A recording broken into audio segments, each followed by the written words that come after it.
샬롬 유 선생의 구속사 천국열차 유도수 목사님의 신구약 성경 파노라마를 낭독하는 시간입니다.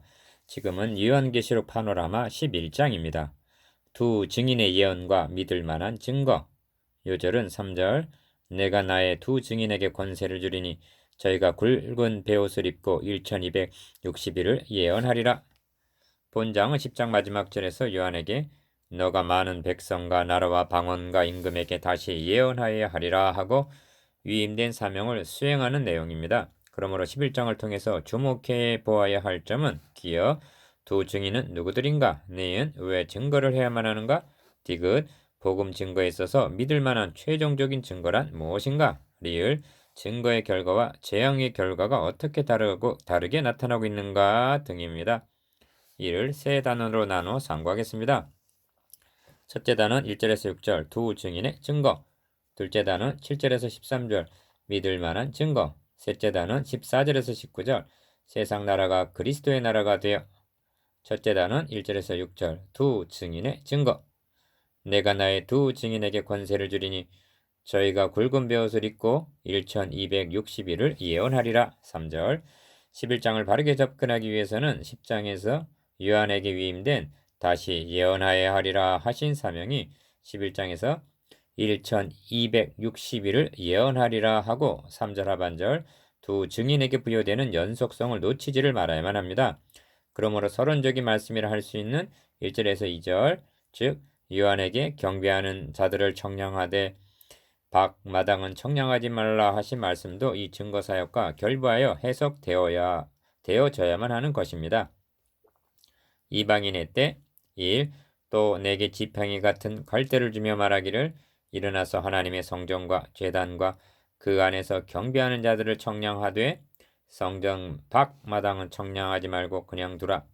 이것을 이방인에게 주었은즉 저희가 거룩한 성을 42달 동안 짓밟으리라 하십니다. 1절에서 2절 1절에서 2절까지를 관찰해보면 대조점이 나타납니다. 기억 성전 안 제단 1절과 성전 밖 마당 2절 청량하라 1절과 청량하지 말라 2절 이방인에게 주었음과 주지 않았음 짓밟으리라와 짓밟지 못하리라가 대조되어 있습니다. 여기서 청량하라가 무엇을 뜻하고 있는가는 안과 밖이라는 묘사 속에 그 의미가 함유되어 있다 하겠습니다.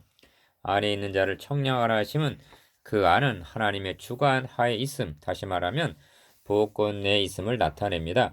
그러나 밖은 이방인에게 짓밟힐 영역입니다. 니은 그러므로 하나님의 성전과 제단과 그 안에서 경배하는 자들이란 교회를 가리키는 말씀인 것입니다. 그렇다면 하나님의 보호하심을 받는 참 교회란 어떤 교회인가 하는 문제가 대두되게 됩니다. 이 점에서 본사항의 배경이 되고 있는 스가랴 4장에서는 청량하라 대신에 다림줄이라는 스가랴 4장 10절 말씀이 등장하고 있는 것입니다. 다림줄이란 담이나 벽이 수직으로 바르게 쌓여졌는가를 볼 때 사용하는 기구입니다. 아모스 7장 7절에서 8절 그렇다면 성전과 제단 안에서 경배하는 자들을 청량하라 하시는 말씀 속에는 단순히 보호구역을 의미하는 것만이 아니라 진리를 보수하는 바른 교회인가를 검증하라는 의미도 전달해주고 있다는 점입니다. 리을 여기서 빌라델베 교회에게 하신 말씀을 기억하게 됩니다. 너가 나의 인내 말씀을 지켰은즉 내가 또한 너를 지켜 시험의 때를 면케하리니 이는 장차 온 세상에 임하여 땅에 거하는 자들을 시험할 때라 하십니다. 3장 10절 이 두 증인의 예언에 앞서서 청량하라는 말씀을 하시는 의도가 무엇인가? 이는 두 증인이 보냄을 받을 영역이 어디인가를 말씀하기 위해서입니다.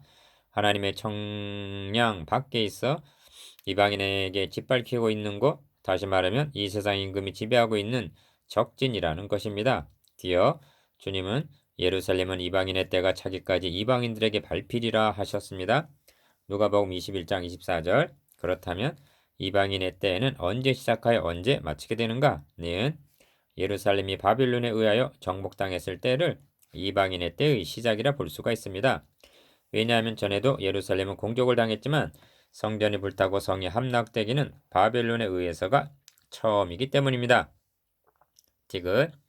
이는 하나님께서 예루살렘을 지키실 힘이 모자라서가 아니라 이것을 이방인에게 주었기 때문입니다. 2절 그렇다면 바벨론이 무너지는 때가 이방인의 때가 끝나는 것으로 볼 수가 있는데 지금 그러므로 계시록에서는 무너졌도다 큰 성 바벨론이여 하고 18장 2절 선언하고 있는 것입니다. 3. 그러므로 청량이라는 용어로 사용하심도 무심한 일이 아닌 것입니다. 기억, 이 말씀 속에는 하나님의 나라를 확장하라는 뜻이 내포되어 있는 것입니다. 니은, 그러므로 하나님의 나라를 확장하는 방도는 심판의 방도로 되어지는 것이 아니라 교회를 통한 복음 증거의 방도로만이 가능함을 보여주기를 원하시는 것입니다. 4. 여기서 잠시 11장이 놓여있는 위치와 말씀하시는 시점을 생각해 볼 필요가 있습니다.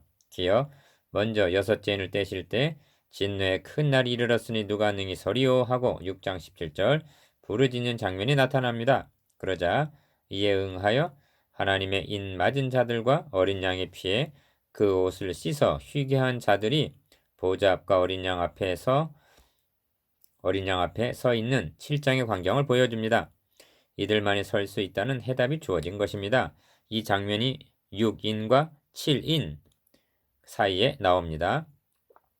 여섯 번째 인, 일곱 번째 인 사이에 나옵니다. 니은, 그리고 또다시 재앙은 계속되어 여섯째 나팔 재앙까지 시행이 되자 남은 사람을 해겠지 아니하더라는 9장 21절 말씀이 나옵니다. 그러자 이에 응하여 요한에게 편호인 작은 책을 먹고 다시 예언하여야 하리라는 사명이 주어지는 10장이 나옵니다. 저들을 회개시킬 방도가 무엇인가 하는 해답이 주어진 것입니다. 그런데 이 장면이 여섯째 나팔과 일곱째 나팔 사이, 다시 말하면 마지막 화가 11장 14절에서 15절 마지막 화가 이르기 전의 시점인 것입니다.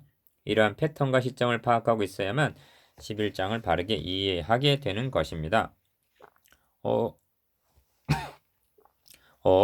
내가 나의 두 증인에게 권세를 주리니 하십니다. 3절 상반절. 여기에 11장 해석의 열쇠가 있다 하겠습니다. 중요한 것은 두 증인이 아니라 내가 주리니 하신 나라는 주체에 있는 것입니다.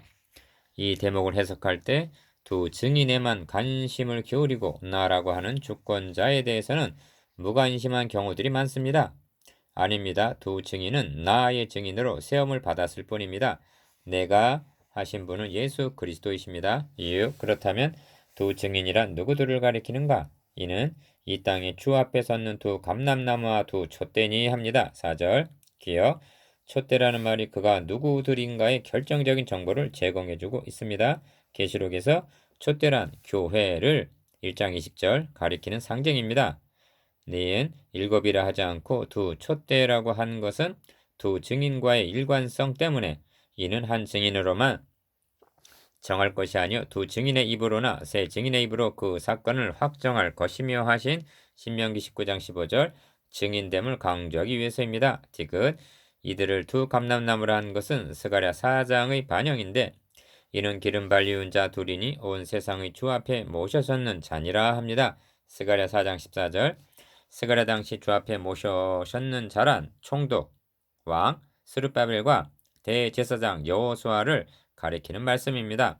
이들은 대표자일 뿐 두 감람나무는 이스라엘 전체를 나타내는 말씀이었던 것입니다. 이 말씀이 계시록에서는 오왕 같은 제사장들이 주 앞에 모셔섰는 자들로 적용이 되는 것입니다. 리을 그러니까 사명적으로는 촛대요 능력으로는 감람나무 기름 발리운 자라는 의미가 됩니다. 증인 사역이란 이는 힘으로 되지 아니하며 능으로 되지 아니하고 오직 나의 신으로 되느니라 하신 스가랴 4장 6절 성령으로만이 가능하기 때문입니다. 7. 저희가 굵은 베옷을 입고 1260일을 예언하리라 3절 하반절 하십니다. 기억 예언하리라 하는 말은 10장 마지막 절에서 요한에게 다시 예언하여 하리라 하신 말씀과 병행하고 있는데 그리스도를 증거하는 복음 전파를 의미합니다. 네. 저희가 굵은 베옷을 입었다는 것은 예언의 내용을 암시해주고 있는데 회개를 촉감을 나타냅니다. 8. 1260일이란 42달 한때와 두때와 반때와 같은 기간으로 계시록에서 일관되게 사용하고 있는 묵시적인 숫자입니다. 그 용례를 살펴보면 기억, 이방인이 거룩한 성을 짓밟는 기간이요 11장 2절, 니은 복음을 증거하는 기간이요 11장 3절, 디귿 여자 곧 교회가 양육받는 기간이요 12장 6절, 리을 여자가 광야에서 하나님의 보호를 받는 기간이요 12장 14절, 미음, 바다짐승, 적그리스도가 교회를 박해하는 기간이기도 합니다. 13장 5절. 9. 이처럼 일관되게 말씀하고 있는 3년 반이라는 기간은 어떤 기간인가? 기억. 여기에 중요한 열쇠를 제공해 주고 있는 것이 11장, 즉 본문이라 말할 수가 있습니다. 왜냐하면 11장에서 이 3년 반이 처음으로 도입되고 있기 때문입니다. 니은 3년 반이라는 기간은 두 증인의 사역을 엘리야의 선지 사역을 들어서 누가복음 4장 25절, 야고보서 5장 17절 설명하는 과정에서 도입되고 있음을 유념해야만 합니다. 본문은 가 엘리야 선지자가 3년 반 동안 비 오지 못하게 한 기간만이 아니라 나 입에서 불이 나서 그 원수를 소멸한다. 5절 다 하늘을 닫아 비 오지 못하게 한다는 6절 권세도 그대로 반영하고 있음을 볼 수가 있습니다. 그러므로 3년 반만을 따로 떼어서 문자적인 해석을 가하는 것은 옳은 일이 아닙니다. 10. 그렇다면 계시록의 엘리야 선지자의 사역을 들어서 두 증인의 사역을 설명하고 있는 의도가 무엇인가? 기억. 이는 엘리야 선지자가 처해 있던 시대상과 두 증인, 즉 교회가 처하게 될 상황이 같음을 나타내기 위해서라고 말씀드릴 수가 있습니다. 니은 그러니까 엘리야 선지자가 싸웠던 전쟁을 교회도 싸워야 함을 말씀하기 위해서라고 볼 수가 있습니다. 엘리야는 이스라엘 역사상 최악의 암흑기의 증거의 사역을 감당했던 선지자입니다. 그는 좌절하여 죽기를 구하기도 했고 호렙산 굴로 도피하기도 했습니다.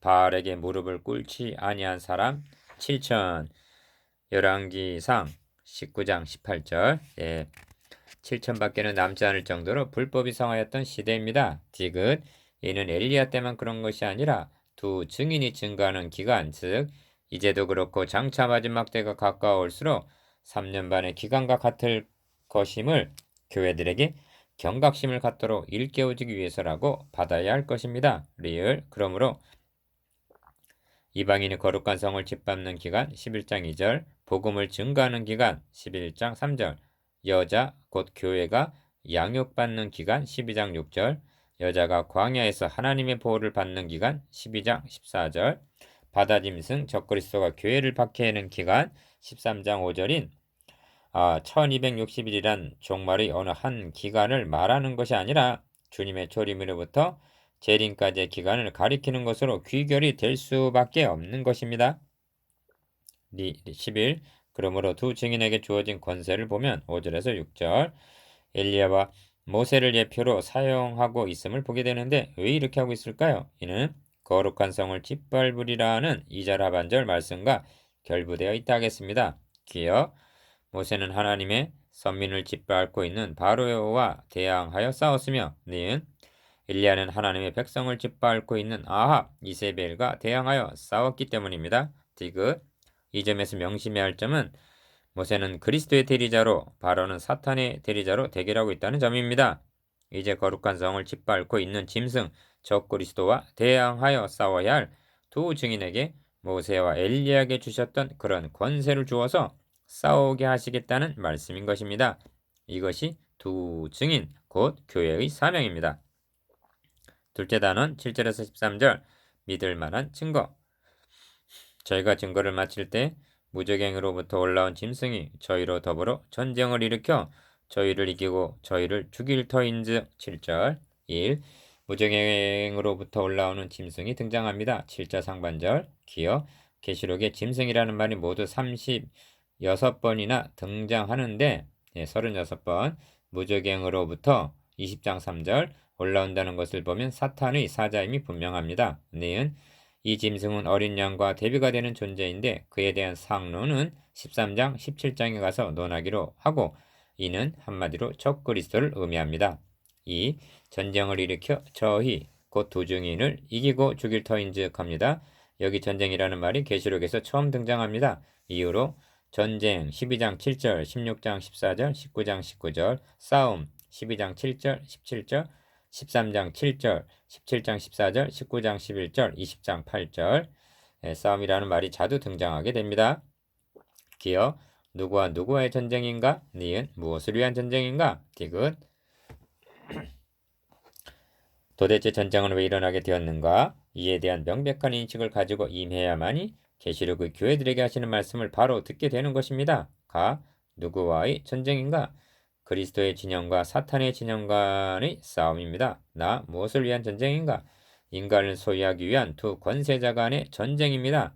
다 이 전쟁은 왜 일어나게 되었는가? 인류의 시조가 사탄의 유혹에 넘어가 죄를 범함으로 원인 제공을 했기 때문입니다. 아무리 사탄이라 해도 만일 구실을 제공하지 않았다면 전쟁은 원초적으로 발발하지를 않았을 것입니다. 3. 그렇다면 무적행으로부터 올라온 짐승과 두 증인과의 전쟁은 무슨 전쟁인가? 기억, 내가 나의 두 증인에게 3절라고 하신 그리스도의 증인들과 그리스도를 증거하지 못하도록 이를 억제하려는 사탄의 증인들 간의 싸움인 것입니다. 두 증인은 복음을 증거하여 저들을 사망에서 생명을 옮기려는 선한 싸움을 싸우고 사탄은 이를 좌시하지 않는 것입니다. 니은 주님도 짐승과의 싸움을 하셨습니다. 메시아 예언으로 유명한 시편 22편에 많은 황소가 나를 에워싸며 바산의 힘센 소들이 나를 둘렀으며 내게 그 입을 벌림이 찢고 부르짖는 사자 같으니이다 라는 묘사가 있습니다. 시편 22편 12절에서 13절 주님께서도 짐승에 의하여 죽임을 당한 셈입니다. 지금 짐승이 저희로 더불어 전쟁을 일으켜 저희를 이기고 저희를 죽일 터인즉 합니다. 그리스도께서도 죽임을 당하시고 8절 그의 두 증인도 죽임을 당했다고 말씀합니다. 7절 리을 여기에 율법과 복음의 차이가 드러납니다. 율법하에 있던 모세는 여러 가지 재앙으로 땅을 쳐서 6절 바로에게 승리합니다. 엘리야는 불이 나서 그 원수를 소멸하면서 5절 죽임을 당하지 않고 승천을 했습니다. 그런데 모세와 엘리야와 같은 권세를 가졌음에도 복음의 증인들은 짐승에게 죽임을 당하는 것입니다. 왜 그렇게 하십니까? 여기에 복음의 비밀이 있기 때문입니다. 복음이란 한 알의 밀을 죽이면 끝장이 나는 것이 아니라 많은 열매를 맺느니라 하십니다. 요한복음 12장 24절 4. 그리하여 백성들과 족속과 방언과 나라 중에서 사람들이 그 시체를 사흘 동안을 목도하며 무덤에 장사하지 못하게 하리로다 합니다. 9절 기억 이는 극도의 모독을 나타냅니다. 저희의 죽음을 즐거워하고 기뻐하여 서로 예물을 보내리라 합니다. 10절 니은 이 점에서 하나 짚고 넘어가야 할 점이 있습니다. 두 증인의 시체를 장사하지 못하게 하는 자들이 누구들이라고 말씀하고 있는가? 백성들과 족속과 방언과 나라 중에서라고 말씀합니다. 이는 10장 11절에서 요한에게 너가 많은 백성과 나라와 방언과 임금에게 다시 예언하여 하리라 하신 말씀과 부합합니다. 그렇다면 두 증인이 문자적으로 두 사람이 아님이 드러납니다. 두 사람이 백성들과 족속과 방언과 나라의 복음을 전한다는 것도 불가능한 일이지만 두 사람의 시체를 백성들과 족속과 방언과 나라 중에서 사람들이 목도한다는 것은 어불성설이기 때문입니다. 그러나 여기가 끝이 아니라는 점입니다. 3일반 후에 하나님께로부터 생기가 저희 속에 들어가매 저희가 발로 일어서니 구경하는 자들이 크게 두려워하더라 합니다. 11절 여기서 반전이 되는 것입니다. 이 점에서 상기해야 할 점이 있는데 두 증인들을 살리신 능력이 다름이 아닌 예수 그리스도를 죽은 자 가운데서 살리신 능력과 동일한 능력이라는 점입니다. 로마서 8장 11절, 에베소서 1장 19절에서 20절 믿을 만한 증거 6. 하늘로부터 큰 음성이 있어 이리로 올라오라 함을 저희가 듣고 구름을 타고 하늘로 올라가니 저희 원수들도 구경하더라 합니다. 12절 여기 결정적인 상징성이 나타나는데 두 증인을 묘사함에 있어서 사명적으로는 스가랴서의 등대와 감람나무를 반영하고 권세적으로는 모세와 엘리야를 들어서 묘사하였으나 결정적인 믿을 만한 증거로는 그리스도의 본을 들어서 증거하고 있다는 점입니다. 기억 증인들도 주님과 같이 하나님의 나라를 위하여 싸운 것이 동일합니다. 니은 이로 인하여 죽임을 당함이 동일합니다. 디귿 죽은 자 가운데서 다시 살아남이 동일합니다. 리을 구름을 타고 하늘로 올라감이 동일합니다. 7. 그렇다면 이처럼 두 증인으로 하여금 그들이 증거하고 있는 주의 본을 따르게 하시는 의도가 무엇일까요? 기억 그들이 참 증인들이요 그들의 증거가 참되다는 것을 입증하기 위해서입니다. 성경은 말씀합니다. 그리스도께서 만일 다시 살지 못하셨으면 우리의 전파하는 것도 헛것이요 또 너희 믿음도 헛것이며 또 우리가 하나님의 거짓 증인으로 발견되리니 고린도전서 15장 14절에서 15절은 그러므로 이렇게 하시는 궁극적인 의도는 증인들을 증거하기 위해서가 아니라 이는 정하신 사람으로 하여금 천하를 공의로 심판할 날을 작정하시고 이에 저를 죽은 자 가운데서 다시 살리신 것으로 모든 사람에게 믿을 만한 증거를 주셨음이니라 하신 사도행전 17장 31절 그리스도를 증거하기 위해서입니다. 다시 강조합니다만 두 증인이 살아남은 일을 통해서 그리스도의 부활을 증거코자 하는 행위 증거라는 것입니다. 8. 그러하기 때문에 두 증인이 죽임을 당할 곳을 영적으로 하면 소돔이라고도 하고 애굽이라고도 하니 곧 저희 주께서 십자가에 못 박히신 곳이니라 하고 말씀하는 것입니다. 8절 기억 이 장면은 사탄은 몸을 죽일 수는 있으나 부활의 권능을 이길 수 없다는 누가복음 12장 4절 강력한 메시지를 전달해주고 있습니다. 는 또한 누구든지 자기 목숨을 구원코자 하면 잃을 것이요 누구든지 나를 위하여 자기 목숨을 잃으면 구원하리라 하신 누가복음 9장 24절 강력한 도전을 받게 합니다. 9. 그러므로 두 증인이 문자적으로 두 사람이 아니듯이 죽임을 당한 중에 발로 일어선다는 말을 문자적으로 취할 것이 아니라 미쁘다 이 말이여 우리가 주와 함께 죽었으면 또한 함께 살 것이요 기어 참으면 또한 함께 왕 노릇할 것이요 우리가 주를 부인하면 주도 우리를 부인하실 것이라로 받아야 할 것입니다. 디모데후서 2장 11절에서 12절 그러므로 결론은 분명해졌습니다. 두 증인들은 진자 같았으나 승리자라는 것입니다. 12장 11절 10 그러므로 남은 자들이 두려워하여 영광을 하늘의 하나님께 돌리더라는 13절 하반절 결과를 산출해 내었던 것입니다. 바로 이것입니다. 이를 9장 20절과 되짚으십시오. 여섯째 나팔 재앙의 결과까지는 이 재앙에 죽지 않고 남은 사람들은 오히려 회개치 아니하더라는 결과만을 낳았으나 두 증인의 순교를 통해서는 남은 자들이 두려워하여 영광을 하늘의 하나님께 돌리더라는 열매를 맺게 된 것입니다. 12. 큰 지진이 나서 성 10분의 1이 무너지고 죽은 사람이 7천이라는 13절 상반절 말씀은 4분의 1과 3분의 1이 죽임을 당한다는 것에 비한다면 대수롭지 않게 보일 수도 있습니다. 그러므로 여기에도 상징성이 있다겠는데 이에 대한 리차드 포쿰의 해설은 유의할 만합니다. 구약시대 선지자들의 증거 결과로는 성 10분의 1이 남았고 이사야 6장 13절 바알에게 무릎을 꿇지 아니한 자가 7천명이 남았다고 열왕기상 19장 18절 말씀하고 있는 반면에 신약시대 두 증인의 순교의 결과로 정반대로 성 10분의 1만이 무너지고 7천명만이 죽임을 당했다는 것입니다. 본문이 이를 염두에 두고 기록한 것이 맞는다면 이는 복음 증거의 엄청난 위력을 보여주는 장면이 되는 것입니다. 이렇게 말씀함은 구원의 방도는 하나님께서 전도에 미련한 것으로 믿는 자들을 구원하시기를 기뻐하심 외에 달리는 없다는 점을 나타내기 위해서인 것입니다. 고린도전서 1장 21절 셋째 단은 14절에서 19절 세상 나라가 그리스도의 나라가 되어 둘째화는 지나갔으나 보라 셋째화가 속히 이르는도다.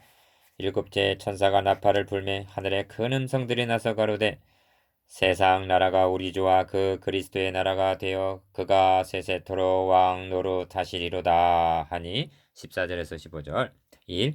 둘째화는 지나갔으나 보라 셋째화가 속히 이르는도다 하십니다. 14절 여기 중요한 요점이 또 나타나고 있습니다. 기어 첫째 화는 다섯째 나팔재앙을 가리키고 9장 12절 둘째 화는 여섯째 나팔재앙 9장 13절을 가리킵니다. 그렇다면 남아있는 셋째 화는 일곱째 재앙, 즉 일곱 대접 재앙을 일컫는 것이 되는데 이를 가리켜 마지막 재앙이라고 말씀하는 것입니다. 15장 1절는 그런데 요한과 두 증인, 두 교회에게 예언하리라 하신 10장에서 11장 복음 증거의 사명이 둘째 화화, 셋째 화, 마지막 화 사이에 주어지고 있다는 점입니다.